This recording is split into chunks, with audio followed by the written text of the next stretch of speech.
guess who's back with MONT TV? It's me, Matt Montana. Let's go do this.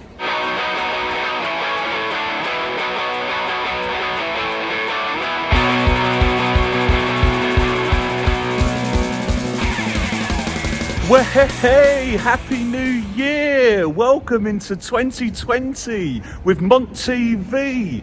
Yes, we had a nice little break over the festive period, but I'm back in full effect with my instant response movie reviews. And this year, they're going to be bigger, better, and bolder than ever before.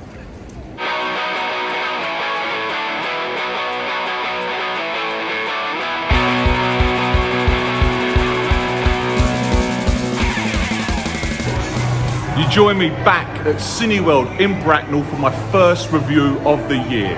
But what should we go and see?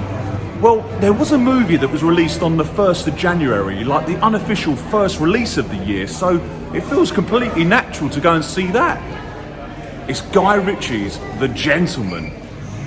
When Guy first broke onto the scene back in 1998 with Lock, Stock and Two Smoking Barrels, believe me, it was a big deal. His sharp, fast-paced, witty and intelligent script with wonderful stylisation broke new ground and really added something, a much-needed boost to the British film industry. He then went and followed it up, backed it up 2 years later with Snatch, which I still think is Ritchie's finest movie to date. It also contains my favourite Brad Pitt performance as One Punch Mickey. When Mickey O'Donnell, hey? I tell you what I said. I tell you what I said. Hey, Can you actually do that anymore? Guy was on the crest of a wave, so he went and made Swept Away with his wife Madonna, and Can he recapture the glory years or reinvigorate again the British gangster movie scene, which he once made his own? I think it's got all the ingredients to do so, but let's go and find out. Oh, but also, let's not forget the gentleman's lunch.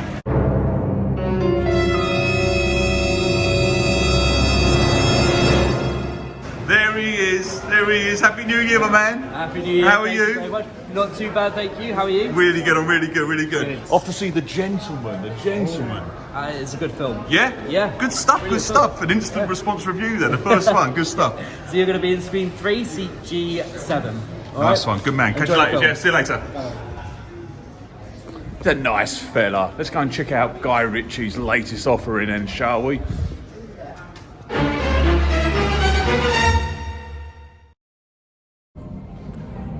Hey guys, so I've just finished viewing The Gentleman, Guy Ritchie's new movie. Before I actually give my instant response movie review, I'm also going to introduce a new segment off the cuff called Cinema Etiquette.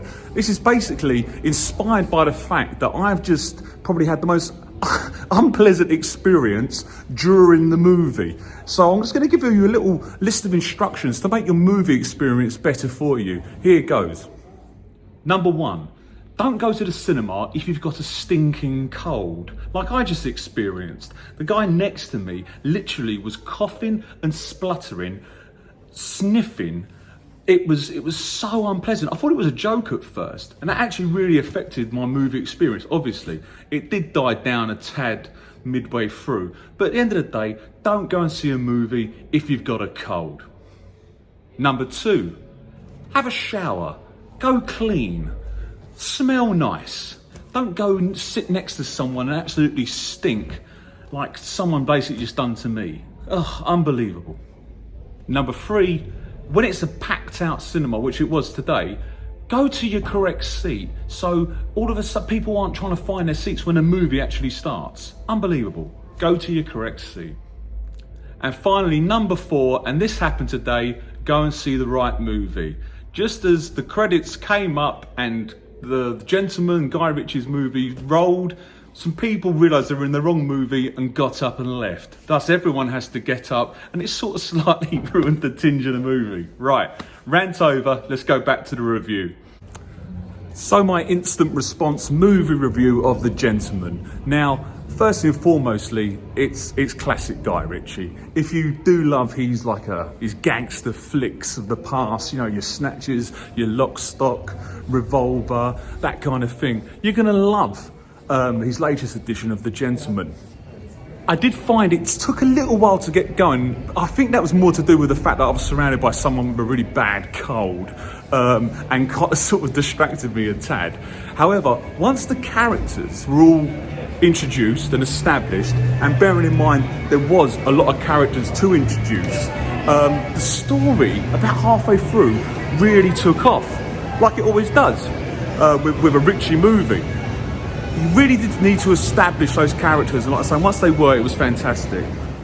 The script was funny, it was sharp, it was well written, and if you love Guy Ritchie, you're going to love this. If you don't like Guy Ritchie movies, especially the gangster type, then again, you're going to probably have the same kind of problems you did with watching him in the first place. But all in all, it is a good experience. I'm going to give it, because I am a Guy Ritchie fan as a movie maker, I'm going to give it 4 stars.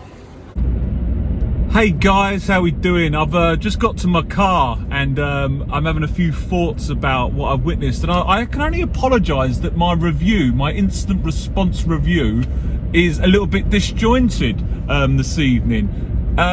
It is an instant response review, so you are getting my instant response emotions, my feelings, my thoughts, and they are a tad disjointed because it was a disjointed viewing. Because next to me I had this bloke with the most horrendous cough and sniffles. When I say sniffles, it was disgusting. So that completely distracted me, to be perfectly honest, from the actual movie. What I could make out of the movie, it was very good. But it's hard for me to give a proper review because my experience wasn't good. So I mean, I said 4 stars. I think it's probably 4 stars if you're a Ritchie fan. I think there's a lot of people who think it's 5 stars if you're a real Ritchie fan, because it really ticked all the boxes for the, you know, the sort of the gangster, would-be gangster appeal. And believe me, there were some great performances. There really were. Matthew McConaughey was fantastic. Colin Farrell brought a real much-needed element of comedy to it, and his gang were amazing. They really were. There was the guy who looked like Conor McGregor. I'm just going to call him Conor McGregor because it was Conor McGregor. It was like Conor McGregor was in the film. It was a good movie. Visually, it was stunning. It was really nicely done. I know, again, some people don't like the way that Guy Ritchie tends to edit his movies. They find them a bit too pop video-ish, but I thought it was really stylish, actually. It was really well, very imaginatively put together, and it kept it really interesting, I think, personally, for myself, if I ignored Mr. Sniffles next door. All in all, it's actually quite hard for me to give a conclusive rating, a conclusive review, because the overall experience, it's a one-off. It doesn't happen all the time. I always champion the big screen experience, but it was a sellout, and people were ill prepared for how they should behave in a cinema. But right, so what I'm going to ask is, if you guys get out there and see the movie, because it was free, it was 4 stars, you know, so it was a good movie. I'd like to see your opinion, so get out there, go and watch the movie, and let me know what you think. I'd like you guys to do an instant response review. Let me know what you think of The Gentleman. Cool. Okay guys, I'm gonna leave it there. See you very soon. Take it easy. Peace.